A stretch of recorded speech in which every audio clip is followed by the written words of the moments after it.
So I'm Tammy Shelton. I'm a licensed marriage and family therapist here in Tustin, California.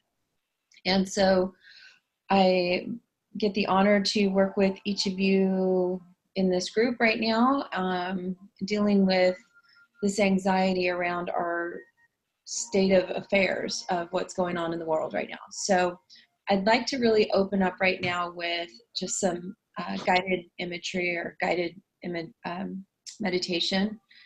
Can you all hear the background music? Somebody?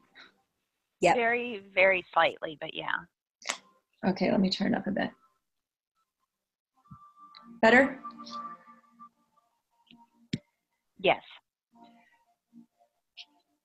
So I just go to YouTube and download or open up an app called Spa Music or Spa Relaxation. And it's like 3 to 6 hours of just nature's sounds and pianos and stuff playing in the background. And that can start your day in a very positive way, just for yourself. And when you can be grounded, then everyone else can be grounded around you, because it just sets the center of your being. So let's just take a couple minutes and I'll walk you through a guided imagery. So close your eyes if you feel comfortable closing your eyes. Take a deep breath in through your nose and release through your mouth. Again, deep breath in through your nose and out through your mouth. Now what I'd like you to do is just imagine yourself sitting in a space that feels calm and peaceful and relaxing. It can be by the beach, it can be by a lake, a forest, a pond, the mountains, whatever feels comfortable for you. As you gently breathe in through your nose and out through your mouth, just allow all the negative energy to start pushing down your head, your face, down through your jaw, your neck, and onto your shoulders. As you gently breathe in through your nose and out through your mouth, releasing all the toxins as it travels down your arms, out through your hands, and through your fingertips. The negative energy flushing down like a waterfall, down your chest, your stomach, down through your hips, down your legs, as you gently breathe in through your nose and out through your mouth, allowing all the negative energy to travel down your knees, your calves, your ankles, your feet, and out through your toes. Gently breathe in through your nose and out through your mouth. As you gently breathe in the positive energy and exhale all the negative energy, and just let your body fall into place.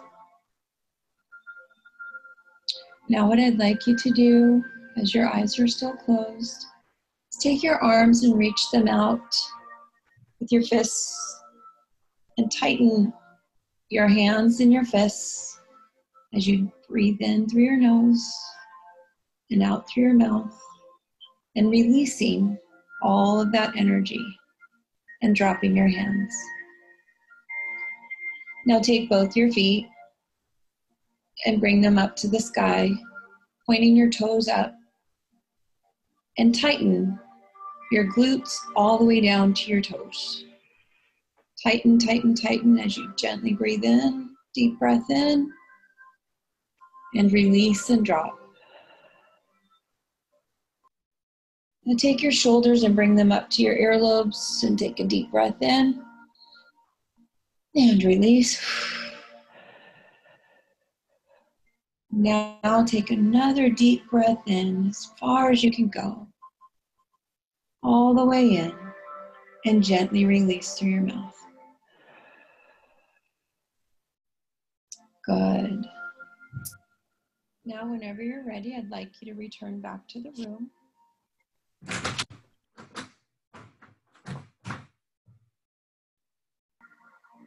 And as you start to open your eyes and blink them, gently just move your body around. Gently breathe in through your nose and out through your mouth. And let it all go. Now, hopefully, you're all feeling more relaxed than you were when you started in the room today. So what I'd like to do is just let you know that feeling anxious is normal. Feeling concern about what's going on is normal. Even fear is normal. It's what we do with it that controls us. When we're fearful, we can't think clearly because what happens is our brain gets filled with cortisol and adrenaline, and that gets released into our gut. And before you know it, our brain gets hijacked and we're not able to get out of that anxious state. So what's going to be important when you're working with your students and the staff is at the schools and things, even though you may be doing it via phone or video chat, it will be important to just normalize what they're experiencing. And then teaching them how to breathe. I have a lot of stress balls I give out. Unfortunately, I know we're not allowed to have contact right now. But if there are ways that the students can get stress balls, that would be great, or you. But if you can't, tell them to get a sock and roll it into a ball and use that as their stress ball. And do some guided imagery and relaxation through just muscle relaxation. Tell them to put on the soft music, squeezing the socks in one hand and then rolling to the next, or get two and squeeze them in both hands, and do the muscle progression. Teach them how to do muscle progression by taking deep breaths in, squeezing really hard, and then releasing. So that's one technique. Another technique is the one I just did with you of the music with the breath and just letting like a waterfall, pushing all the negative energy out of your body. That's another technique.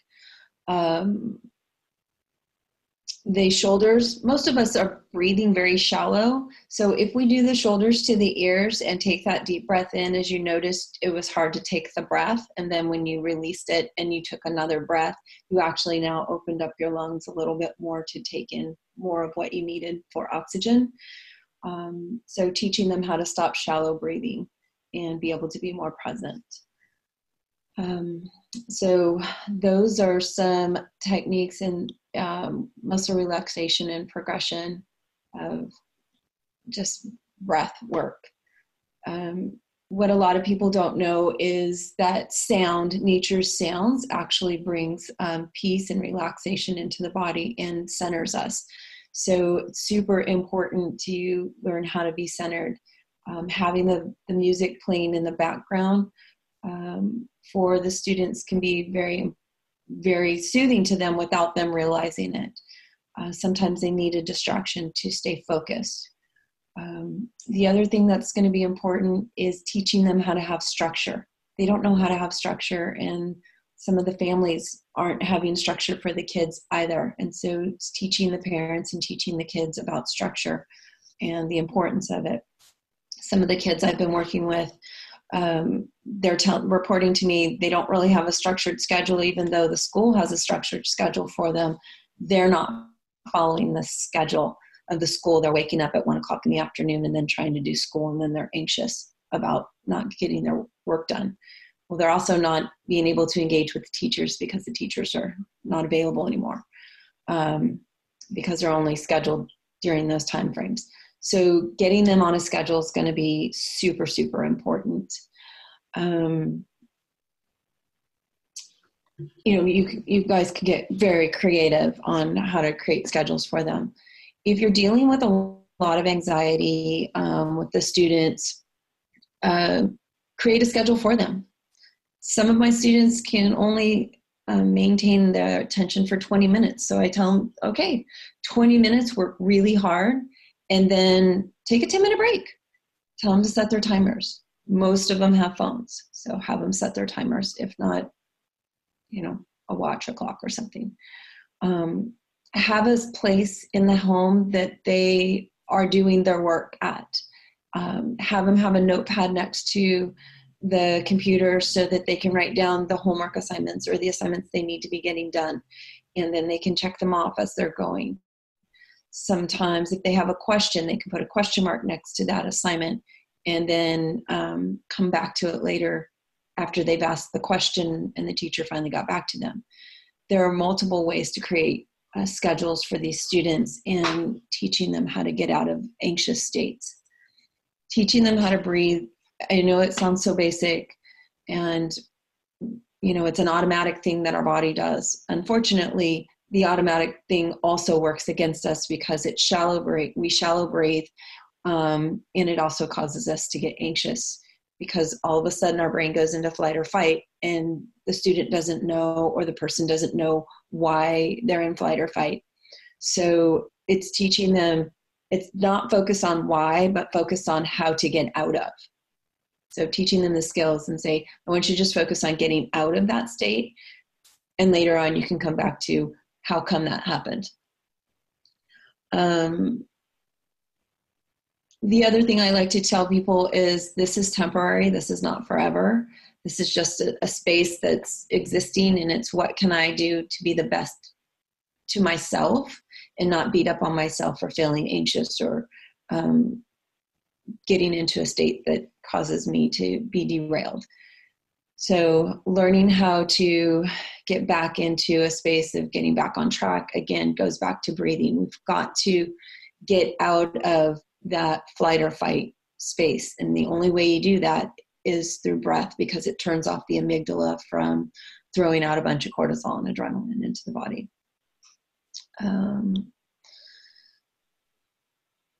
What else? It's also going to be important to normalize what's happening. Align with them, their fears, their concerns. That'll also help you feel, hey, I'm not the only one feeling this way. It teaches them that you're a human being as well, and that you don't have all the answers. I don't have all the answers. This is all I'm working on every single day, 5 to 6 hours a day right now, is normalizing what it is that's going on in the world. And the best way that I can help is just teaching them how to breathe, journal, get distracted by board games when it's time to.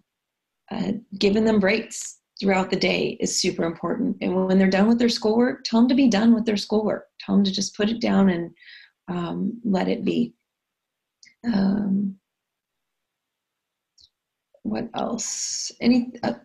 Maria, anything else you want me to share, or Erin? I think this is great, Tammy, and these different tricks that you've shared and ways in which to use the breath and provide some additional direction to the students that we could be sharing with the therapists as well. The most important thing for all of us to remember is to normalize this is what's happening in the world. And we are all learning how to do this together. Like, nobody's got the right answer or the best answer. We're all trying to just figure this out. And if we can maintain our calmness in how we're communicating with others, and normalizing the feelings and emotions that people have, it will decrease their anxiety, just knowing that, oh, I'm not the only one who feels this way. And they can experience, you can just experience it in a different manner instead of being fearful. It does decrease the tiger syndrome outside. I don't know if anybody knows that, but basically if I tell you there's a tiger outside this door and I make scratching noises and I'm like, that tiger's going to get you if you open the door, all of a sudden your flight or fight response comes in and fear takes over. But if I tell you there's this beautiful tiger outside that door, oh my gosh, it's just so fluffy and furry and it's just the sweetest thing, now you're excited and want to see the tiger versus fearful. So when we can convey calmness to anybody that we're communicating with, now we're decreasing the anxiety as a whole in the room. You know, people keep saying, well, did you hear this about this? Or did you hear about, again, if you haven't heard it, you say, no, well, tell me more about that. Then ask them, how is it making you feel? What's coming up for you? What can we do to find out the facts, or what are the facts? And it's learning how to get rid of the distortions that are happening. So, you know, fear is based out of lies that we tell ourselves. So they're cognitive distortions, the thoughts that are lies. And it's learning how to find the truth in the information we're receiving. We know that the social media and the entertainment world has given us information, and sometimes it's conflicting information, or sometimes it's comes across in a very dramatic way instead of in a factual, proactive manner. And that causes fear. And so it's just learning how to be intentional in how it is we give information to others. I think that's the key to success in the situation that we're all experiencing, and normalizing what's happening. So I hope this helps. Journaling as other ways, creating a plan. Like, instead of thinking 3 weeks from now, what's going to happen, stay in the here and now. That is very important. We can't control tomorrow. We can't control the next hour, and we can't change what just happened. All we can do is say, what can I do right now to move forward and keep the momentum going? What can I do right now to get myself out of this anxious state? The other thing I have people do is I use essential oils to get out of anxious states, sometimes out of depressed states. Vanilla helps calm the system if you're hungry. Citrus helps you wake up.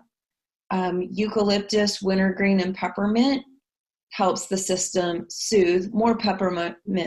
Eucalyptus does as well, but peppermint's an anti-inflammatory and also anti-anxiety per se, because it calms the nervous system down. Those are things that they can put on their wrists. Those are things they can smell. Those are things they can diffuse if they have diffusers. I see people get out of the anxious state immediately when I give them a scent that just calms their system. So it's either orange or lemon, or a citrus blend, or peppermint are the go-to with the kids that I work with. That helps a lot. Another grounding exercise is, and you can all do this right now, so it's called earth, wind, fire, and water. So earth is, you look around the room and you pick 3 things. And then, I mean, right now, because, you know, I can't see you, but I would say, tell me what those 3 things mean to you. So if you say clock, guitar, and candle, I'd say, well, what does clock mean to you, or what does it represent? It represents time. Okay, and what does guitar mean? It represents music, freedom, something like that. And candle represents light. So they can either write it down or tell you. And then you tell them to move their feet on the ground, put both their feet on the ground, and rub the feet on the ground. So that's earth.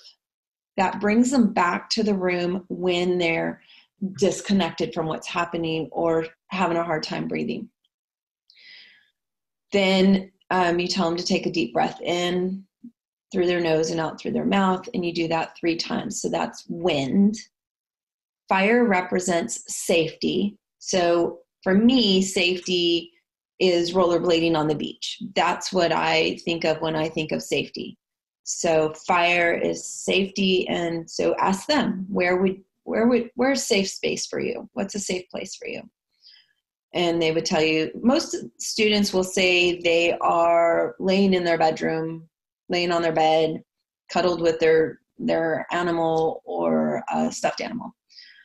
And then water. So if they have water, tell them to take a sip of water. If not, just tell them to collect saliva in their mouth and swallow. So earth, wind, fire, and water. That is a grounding technique that I use with trauma clients. Well, I use with anybody, but it was created with trauma. So that just brings them back to a centered space. I also use scaling questions. On a scale of 0 to 10, how anxious do you feel? 10 really anxious, 0 not anxious at all. Same with state of depression. How depressed do you feel?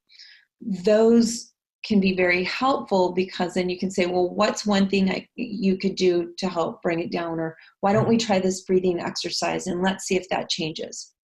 I usually will ask scaling questions at the end, and it'll be more like, so on a scale of 0 to 10, how anxious are you feeling right now? And they'll probably usually say a 3 or a 5. Sometimes they'll say 0, just depends on how it was before, how high it was before it started. Then I will ask them, how, on a 0 to 10 scale, how anxious were you before we started the exercise? So I try to get them calm before they tell me how anxious they were before we started anything. But sometimes you might need to just ask them in the beginning, how anxious are you feeling 0 to 10? And then you do any one of or 5 of these exercises if you need to. And just work with them for 20 minutes if you have to. Usually within 5 to 10 minutes, you're watching their face change and their body language change, and they are calming down really fast. So those are great ways to get a good measure of what works for them. And now you've just given them skills on how they can help themselves when they get there again. And then you can ask them to look at, what do you think caused these things? So let's say they know they have math class that they're going to have to go to, and that causes them anxiety because they don't feel like the smartest kid in the class. Normalize it with them. All right, well, let's do this breathing exercise and say positive affirmations to yourself before you go into that math class. That will typically help them decrease how much anxiety they experience, because now you're teaching them how to believe in themselves and say, if you knew the lesson, you wouldn't need to take the class. Everybody's in there because they don't know the information. Some people get it better than others. That doesn't mean it's a bad thing. It just is a thing. So teaching them and bridging the gap between the differences. That also will help decrease anxiety. And so those are tools and tricks to help engage them and help them have more self-confidence and decrease their anxiety. All right, any questions?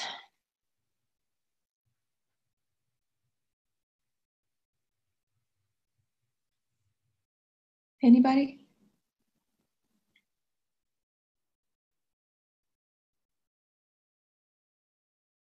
I think we're so relaxed. This has been super Tammy. helpful. Yeah, this is really great.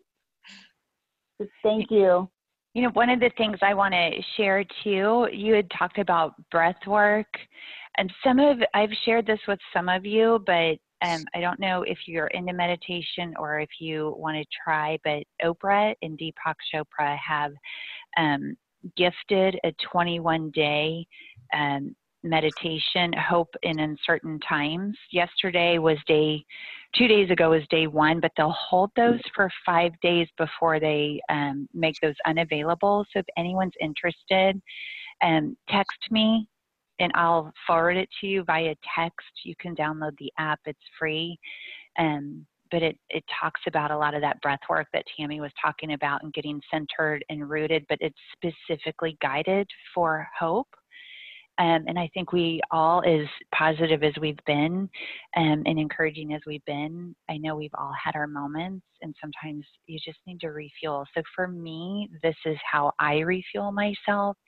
And then, of course, I love praise and worship music, so that is helpful for me personally. But if anyone's interested, I've shared it with some of you already, but just reach out and I'll get it to you. Thank you, Erin. Well, we really appreciate your time today. Oh, go ahead. I'm sorry. I was just going to say, remember, we're all human. and just normalize, not dismiss, but normalize and validate.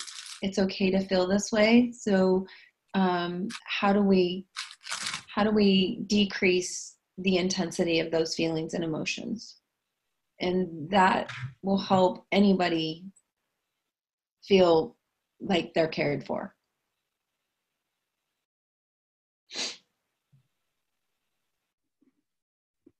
Well, thank you very much, and we'll definitely share this with others and look forward to putting these things into practice. Great. And if anybody, just needs to, you can reach out to me. Rhea and Aaron have my information. You guys can all reach out to me and just say, hey, I'm having a moment. Can you help me get out of this? Or, hey, what do I do when this happens? Please reach out. We're all in this together. And that's how we're going to get through this, is together.